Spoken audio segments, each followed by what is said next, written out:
Caros alunos e alunas, mais uma vez, bom dia, boa tarde, boa noite, dependendo do momento que você estiver assistindo essa gravação. Hoje, na sequência do estudo de História do Brasil, nós vamos estudar o governo do general Ernesto Geisel. Perfeito? Vamos imediatamente aqui compartilhar a tela com vocês e a partir daí podemos iniciar a nossa apresentação de hoje. Ok. Então, nesse momento, nós podemos apresentar.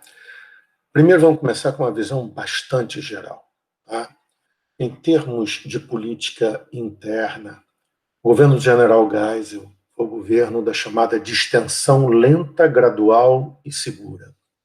Significa que, ao assumir o governo, já com os efeitos da crise iniciada no final de 73, a crise internacional pelo primeiro choque do petróleo, o governo tem a consciência de que a situação econômica do país ela está alterada. E, nesse sentido, existe a possibilidade de uma perda de consenso, a não ser que medidas no sentido de diminuir a pressão sobre a sociedade aconteçam. Significava começar a desmobilizar medidas do governo como a censura aos meios de comunicação, como o cerco aos grupos de esquerda que, na prática, já tinham sido todos dizimados, os mais importantes, ou estavam em processo de ser. A ideia de que era necessário começar um processo de retorno a práticas mais, digamos, menos repressivas, passou, evidentemente, a partir desse momento, a fazer parte do ideário do governo, do projeto do governo. Por outro lado, no campo econômico, a questão da crise internacional colocou o governo num dilema. O que fazer? Ou seja, parar os investimentos, ou diminuir os investimentos, esperar a crise passar para poder, posteriormente, retomar o processo de crescimento, ou, ao contrário, aproveitar determinadas conjunturas que existiam naquele instante, principalmente com a baixa dos juros para empréstimos tomados em bancos internacionais, e fazer aquilo que foi denominado a fuga para frente, ou seja, um projeto de avançar para uma nova etapa no processo de industrialização por substituição de importações. E foi esse segundo caminho que o governo escolheu. E o chamado segundo PND, o segundo Plano Nacional de Desenvolvimento, tinha exatamente esse objetivo. Nós vamos ver um pouquinho mais aprofundadamente. E, por último, em política externa, o pragmatismo responsável, elaborado a partir do Itamaraty, sob a liderança do ministro Azereta Silveira, e colocava como projeto da política externa brasileira a abertura de mercados e, fundamentalmente, uma política que colocasse de forma mais clara o interesse nacional acima da questão ideológica. É um passo além daquilo que vinha já sendo elaborado pela política externa brasileira dos governos anteriores, se desprender um pouco daquela ligação direta com os Estados Unidos da América. Perfeito? Então, vamos começar falando que o projeto da distensão, vamos lembrar, ela é lenta, gradual e, muito importante, segura. Segura significa quem vai dizer quais são as ações, quais são as medidas e quando, o lenta, gradual, é o governo.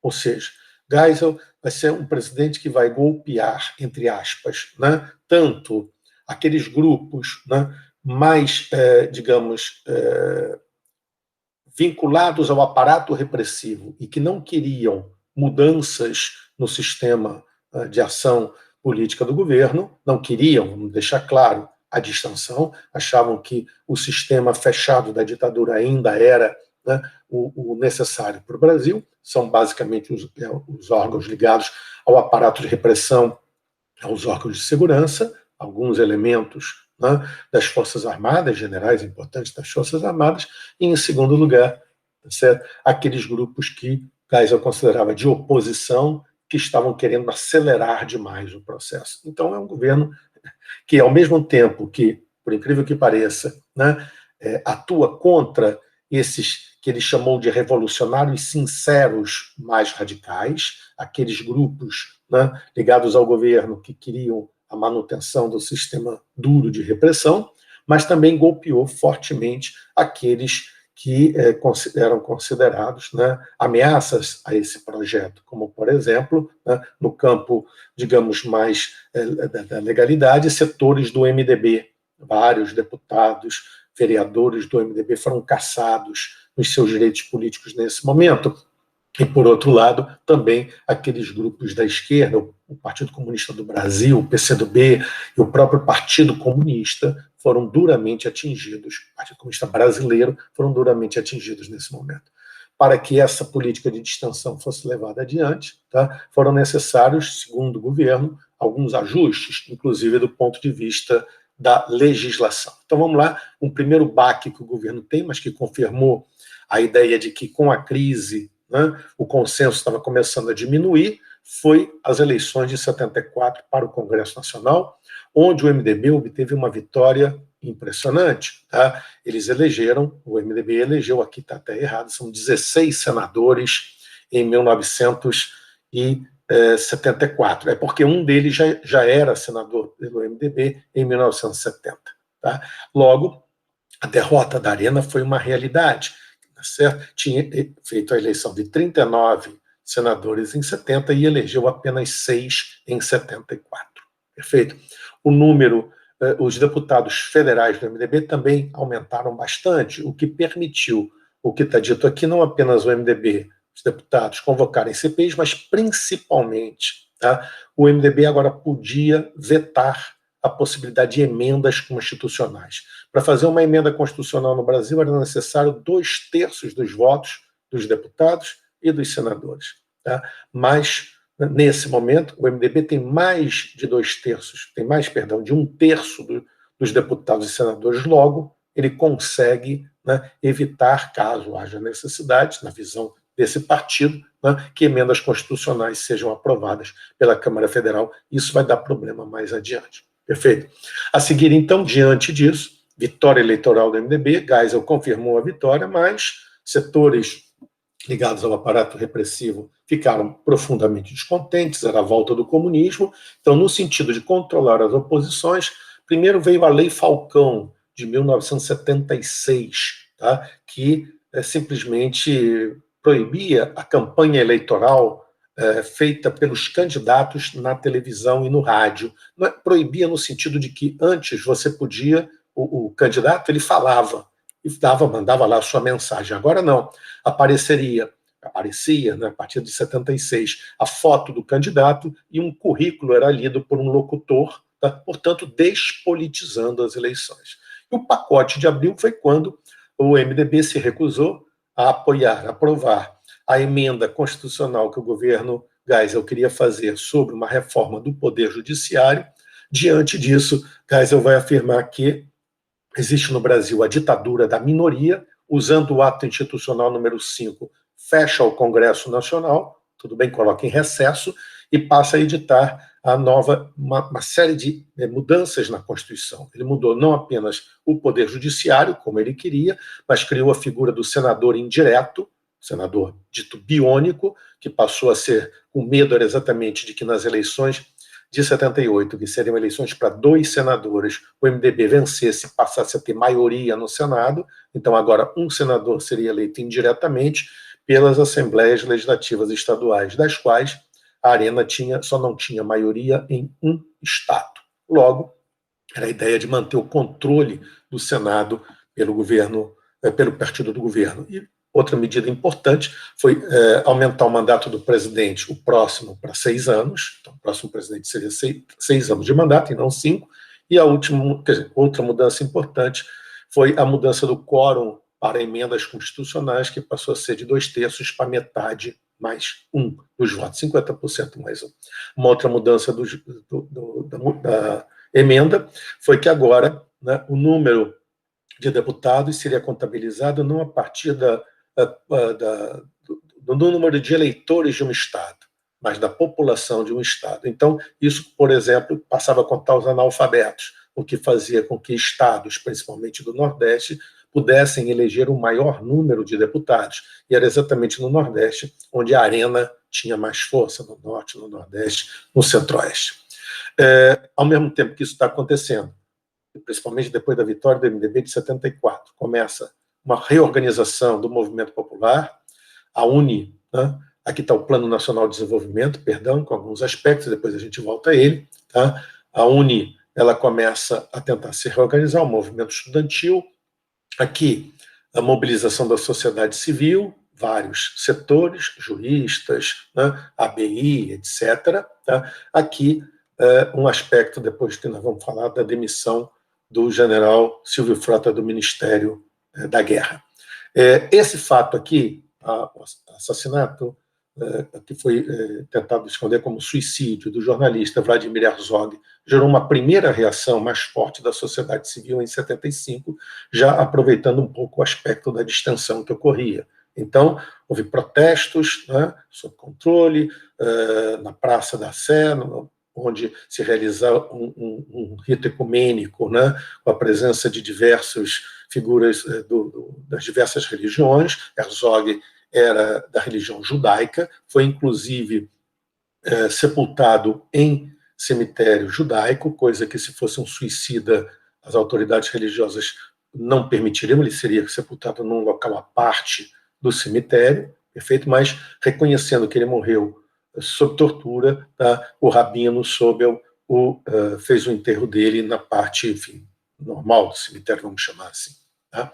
Aqui, um outro morto foi um operário que era acusado de pertencer ao Partido Comunista, tudo bem? E foi morto também nas mesmas dependências do DOI-CODE. O general Geisel reage, demitindo o general Edinardo Melo, que era o comandante do 2º Exército, sob o comando de quem, né, estavam aqueles que fizeram a tortura e assassinato desses dois brasileiros. O resultado é que era o ataque do Geisel exatamente aqueles setores que não queriam a distensão, a ideia, né, de controlar os chamados revolucionários sinceros mais radicais. Aqui o pacote de abril, tá, com enfim, as notícias e aqui a reabertura do Congresso. Ele foi reaberto depois que as emendas constitucionais foram decretadas. Aqui o movimento estudantil, como eu falei antes, os movimentos da sociedade civil, e aqui um episódio em que o general Frota, ministro do Exército, foi demitido pelo presidente em outubro de 77,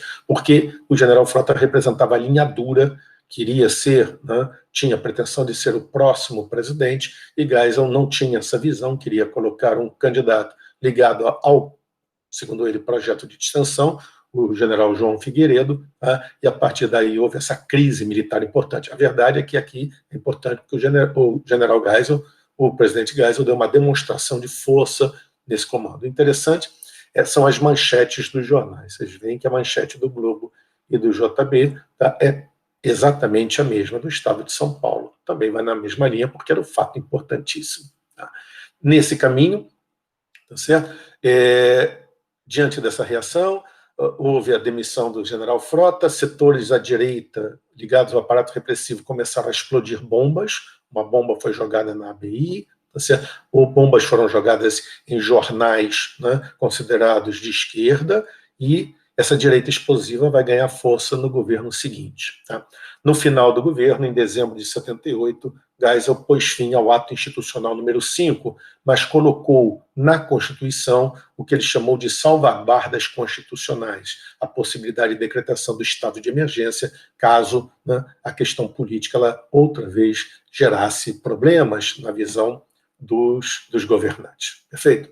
Aqui, como eu comentei, a crise do milagre, ela começa, a alta dos preços internacionais, gerando um problema grave para as contas públicas, principalmente para as reservas cambiais brasileiras, porque o Brasil tinha que comprar a um preço muito mais alto o petróleo, do qual era dependente, mas os empréstimos internacionais ficaram com juros muito baixos, porque a quantidade de dólares que os países da OPEP receberam era gigantesco, colocaram esses recursos, esses valores em bancos internacionais que ofereciam esses empréstimos a juros baixíssimos. O Brasil chegou a pegar empréstimo internacional a 1% ao ano. Só que o problema desses juros internacionais é que eles têm, né, a sua taxa variável. Se mais tarde alguma coisa acontecesse, esses juros poderiam subir. Isso estava no contrato. É o que vai acontecer posteriormente, tudo bem? Mas o segundo PND, então, tinha como objetivo, né,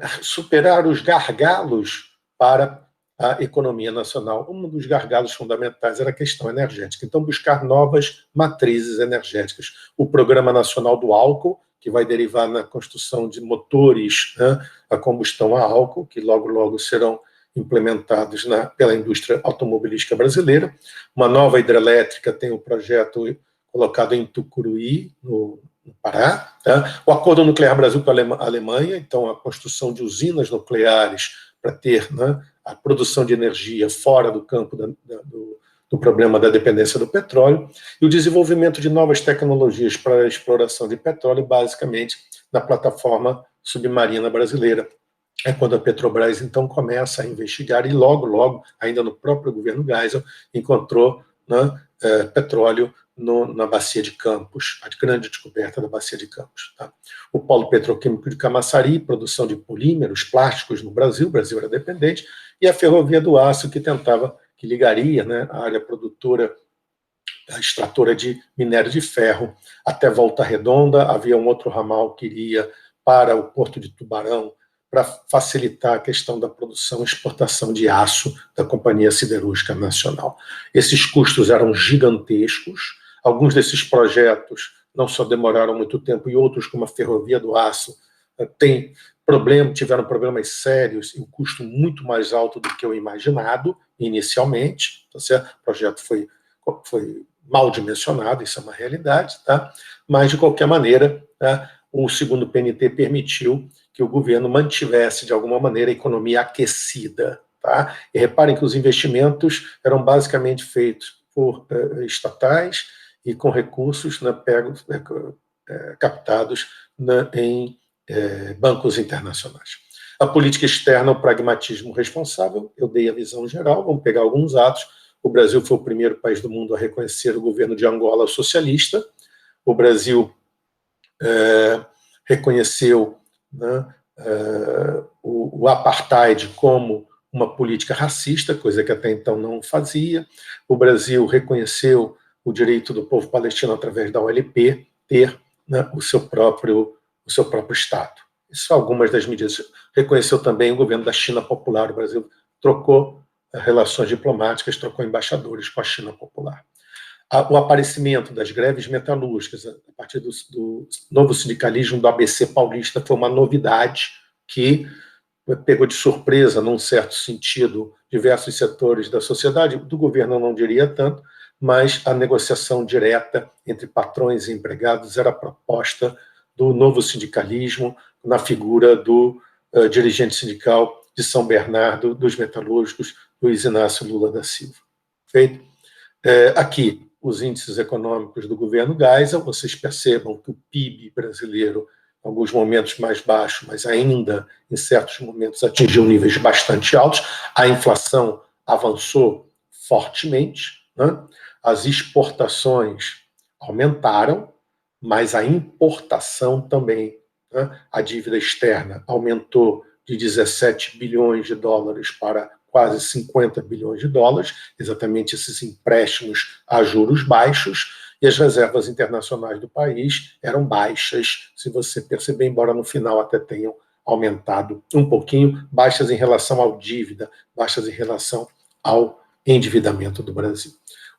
O último ato, aqui as taxas outra vez, só que dessa vez por setor, né, da economia. Vocês vejam que a indústria, né, tem um determinado padrão de crescimento, não é isso? A agricultura é o que menos cresce, exceto no ano de 77, e aqui, né, os serviços mantendo lá um certo padrão também. Tá? No final do governo Geisel, como eu disse, fim do ato institucional número 5, a passagem da faixa presidencial para o general João Figueiredo, para dar prosseguimento e ampliar a chamada distensão, mas isso nós veremos, né, num próximo encontro. Perfeito? Me despeço aqui de vocês, Agradeço a todos a paciência de terem me escutado. Saúde e paz.